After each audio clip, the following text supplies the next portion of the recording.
Ilang kongresista mula sa iba't ibang distrito ng bansa ang patuloy na naghahatid ng mga programang nakatuon sa kalusugan, serbisyong panlipunan at infrastruktura bilang tugon sa pangangailangan ng kanilang mga nasasakupan.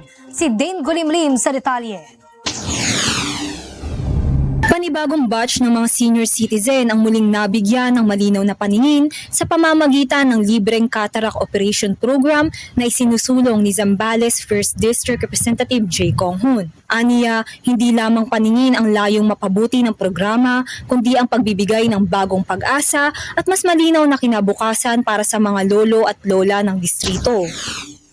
Nagpaabot ng pasasalamat sa pamamagitan ng pamamahagi ng pasalubong package si Cotabato 3rd District Representative Samantha Santos sa mga estudyante, guro, makeup artist, trainers at technical working group na naging bahagi ng Sinulog Festival Journey ng Lalawigan. Bukod sa mga regalong na ipamahagi ng pamahalaang panlalawigan, ang hakbang na ito ay pagkilala sa kanilang dedikasyon at sama-samang pagsisikap na nagbibigay karangalan at tagumpay sa lalawigan ng Cotabato.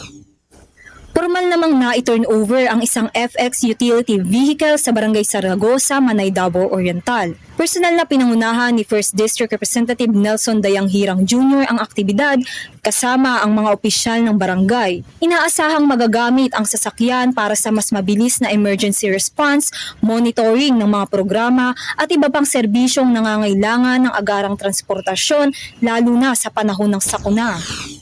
Samantala, matapos gumuho ang riprap ng Ateneo Ville sa gilid ng Nangka River noong September 2025, na orihinal na na-develop noong 1990, agad itong ininspeksyon at ipinaalam sa Department of Public Works and Highways upang marisolba ang problema. Ayon kay Marikina 2nd District Representative Miro Kimbo, ganap ng maayos ang riprap at pinagtibay ang pader bilang proteksyon sa mga kabahayan sa lugar. Dahil dito, mas ligtas na ngayon ang mga residente tuwing may bagyo at pagtaas ng tubig sa ilog.